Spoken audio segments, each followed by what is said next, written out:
Before we start this video, a large thank you to Richard, John, Fox Cloud, Joshua, Julian, Philip, Amethyst, Actison, and Bubbles for their support on Patreon. I hope you guys enjoy the video. And an immense thank you to Halo Burner and Sora Stratos for their continued support to the channel. It is greatly appreciated, gentlemen, and I hope you enjoy the video. Hello everybody, today we're going to add a boss defeated message. We're going to add a boss track that will play when you enter the arena, and we're going to make it so that the boss will change states or phase shift, so their attack patterns will change, they'll play animation, and different effects can change. So if we come here now, we can duplicate our You Died pop-up message here under the pop-up messages, and this is in the Player UI Manager prefab. And what we can do here is just call this boss defeated pop-up. And this is going to work exactly the same, except we're going to make it so we can customize the message that pops up. And I'm going to make the color the same color just about that it is in Elden Ring, which is like a goldish color. I'm going to change the names of these text fields to something that matches what's happening here. So background text and main text, it's probably going to be changed because I feel like we're going to name the variables something different, but for now it's fine. Now let's go to the colors here, and what you want to do is, again, pick your primary color and then just copy that color and paste it in the background text, but make sure the background text is a little bit transparent. So I got the alpha set to 92. So I'm just going to paste the color that I made down here of the gold and just change the alpha to 92 on it. So just like this, and then drop the alpha down. And honestly, this is a pretty bright color, so you could probably lower the alpha even a little bit more, but I'll keep it like that for now, that's fine. Now we're going to set the canvas alpha to 0 and hide the game object, and then go into the pop-up manager and pretty much create the exact same setup you have for the You Died pop-up, and then we're going to make a function called send boss defeated pop-up. So again, just change You Died to boss defeated, and the only thing we're going to change here is we're going to make it so that I know some bosses in Elden Ring and Dark Souls and Bloodborne, they say different things when you defeat them. I think one says God felled, for example, or something like that in Elden Ring when you defeat the last boss, and then other times it says something like great foe felled. Now, I could be wrong in the exact wording of that, but I do know that some messages are different. So I'm going to copy this send boss defeated pop-up. And what we're going to do is just make this require a string, and the string can be the defeated message. Now, if you really wanted to, you can make one universal function for this. You could set the color inside the function, so you could kind of make the send You Died pop-up and send boss defeated pop-up into one thing. But for now, I'm going to keep them separate. So what we want to do is, again, change the You Died to boss defeated, and all we're going to do is edit the boss defeated pop-up text and the boss defeated background text to the text that we're sending in the string that we require. So that way, whenever you call this from a boss when it dies, you can set its own personalized message if you want. So we're going to say boss defeated text dot text is equal to boss defeated message, and then we're going to say boss defeated background text dot text is equal to boss defeated message. All right, cool, looks good. Let's call this now. So I'm going to copy this.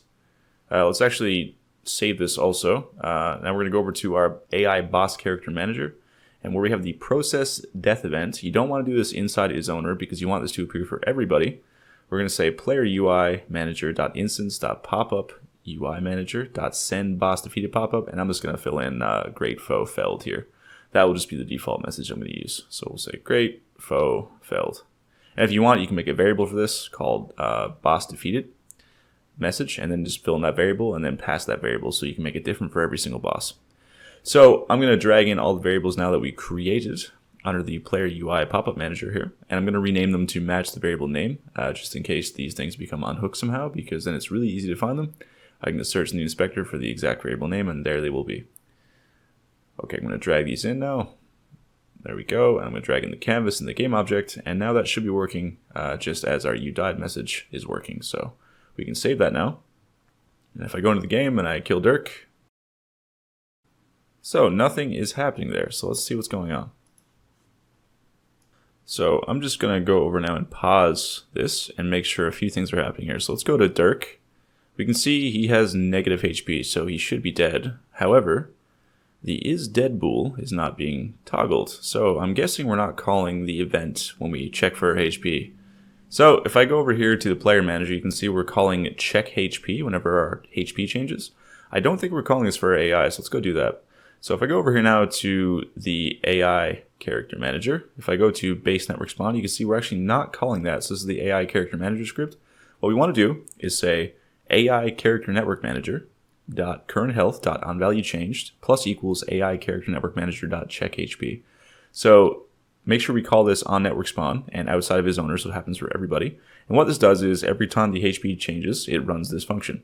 So if we're not running that function, we're never checking to see if we're dead, and then we're never running the process death event coroutine. Likewise, let's call this on network despawn and unsubscribe. And then let's go ahead now and go over to this function and see what's happening. So you can see when our HP gets less than or equal to 0, we're calling this coroutine, process death event, and that was never happening because this was never getting called or checked when our HP changes. So let's go over to the AI boss character manager now. And under the process death event coroutine, you can see here we have our message that we're sending. Let's also come in here now, and if we're the owner, we're going to say for each fog wall that we have in the fog wall list, we're going to deactivate them. So when you defeat the boss, the fog walls actually disappear.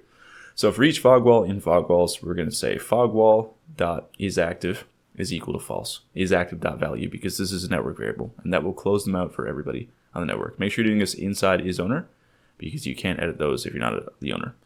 Okay, so now if I go over and I kill Dirk, we should get the faux felled message. Let's see. Yep, there we go. Great faux felled. Working as intended. Now if I turn around, the fog walls are also gone. Cool. That is all working as intended. Excellent. Okay, so what's next? Well, we want to be able to phase shift. So you can see I have this animation I dropped in a while ago called phase shift, and it's just really a yell. And this is just an indicator that Dirk has changed phases. Now, what happens during a phase shift is usually an effect goes off and the attack patterns of a boss change.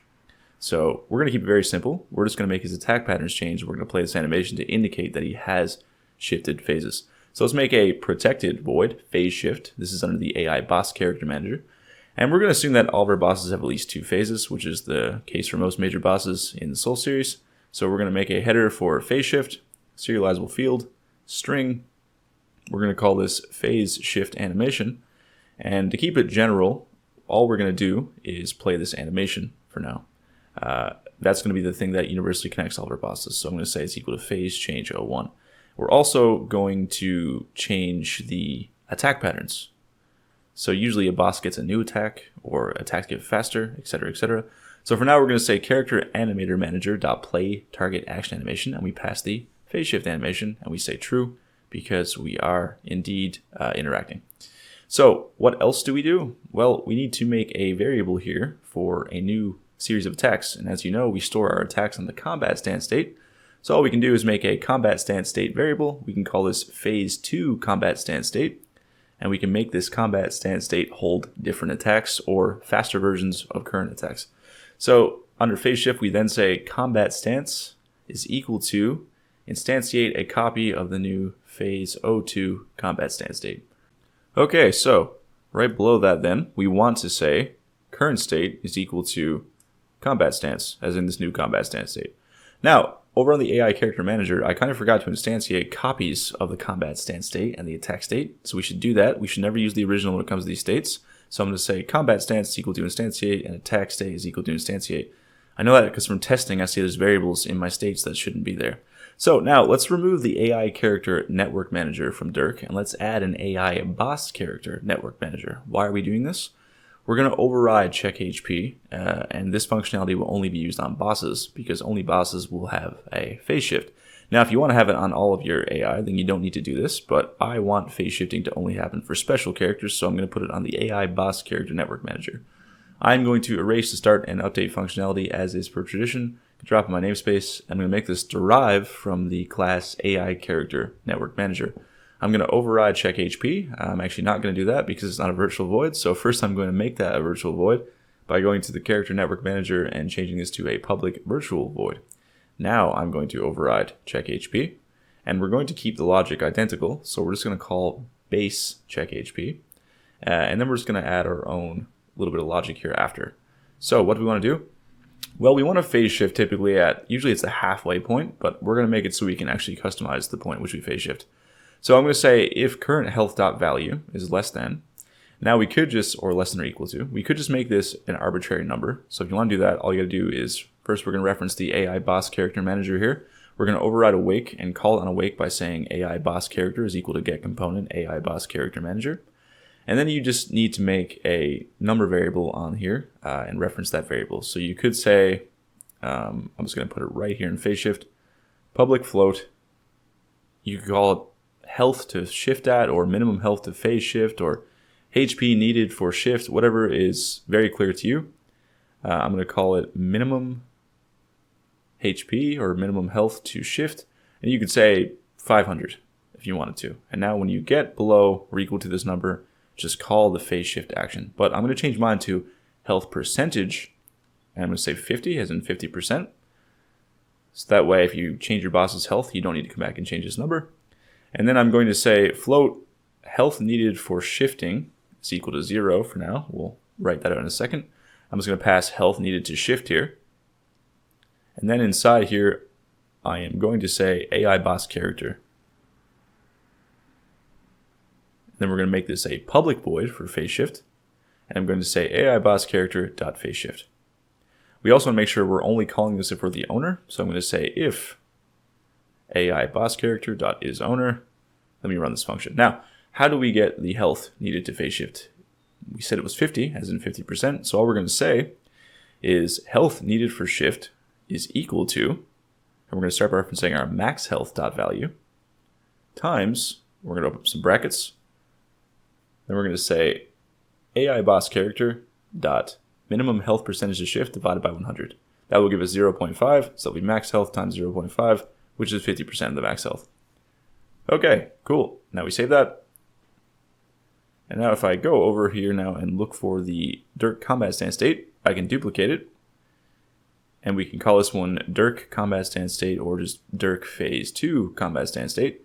And likewise, we have our, you can see here the chosen and previous attack variables are filled. They should not be. That's because I forgot to instantiate a copy. Instead, I was using this actual source.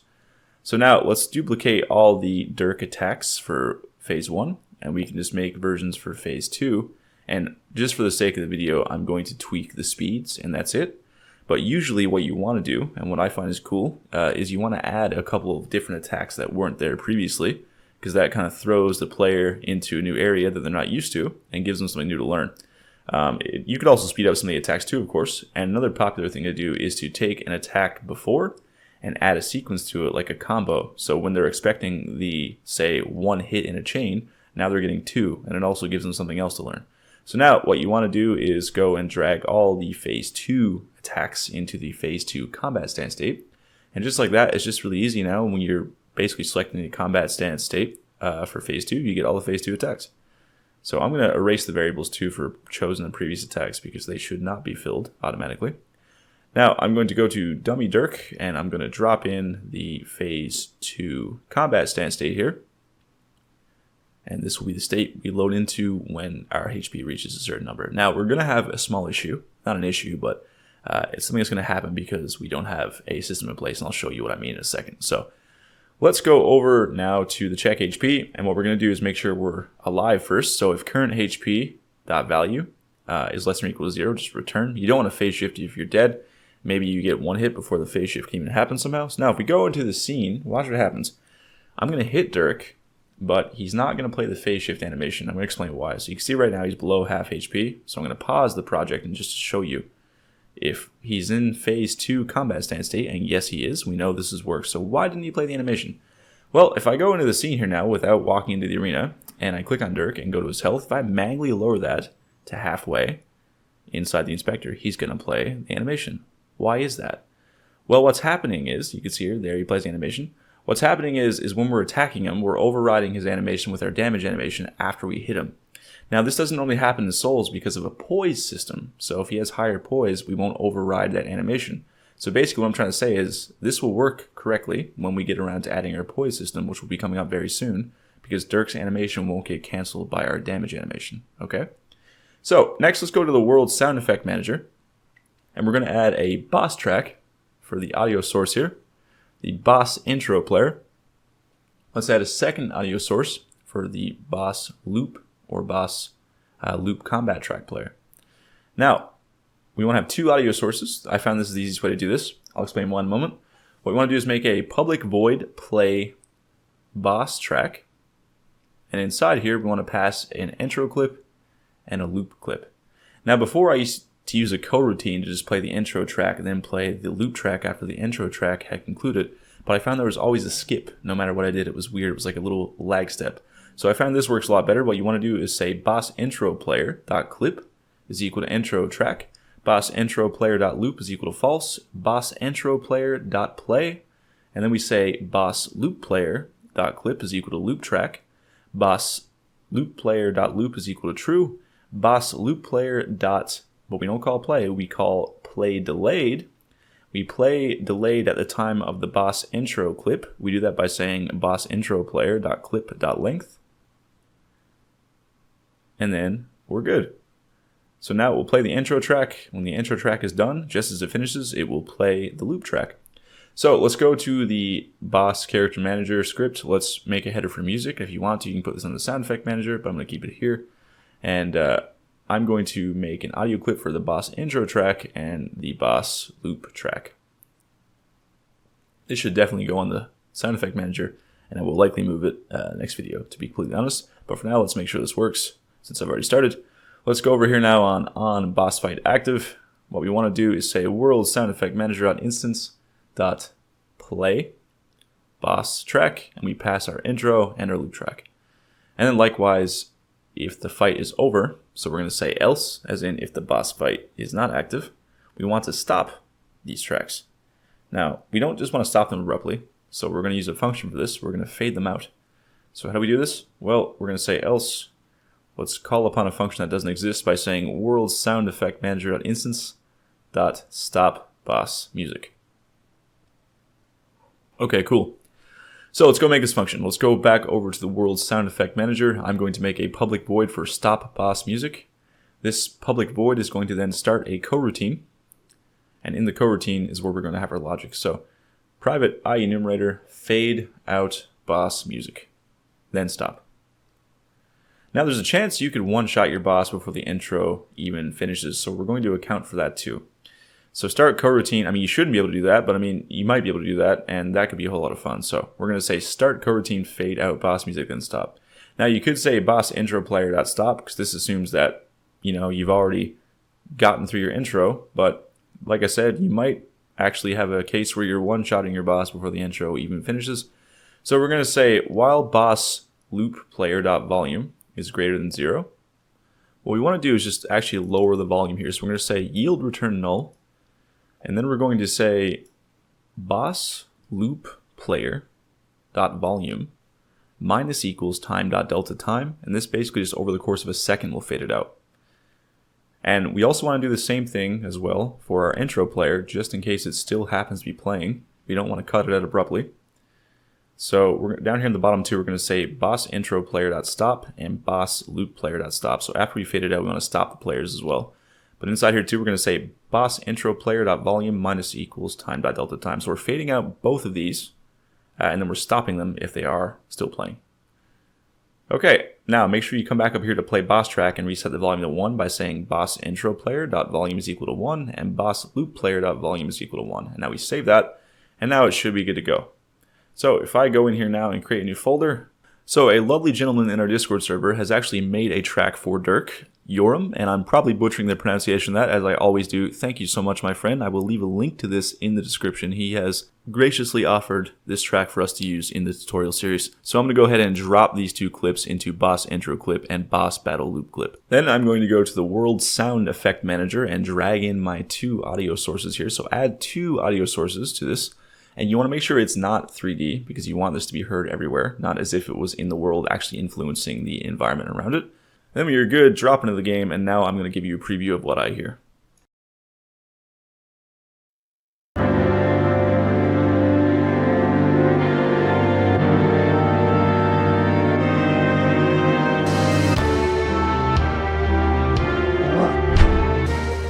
I think that pretty much covers all the fundamentals for a boss fight. We got the soundtrack, we got the state change and the attacks changing, we got the boss HP bar. If there's anything else that I've left out that's fundamental to the fight, just let me know.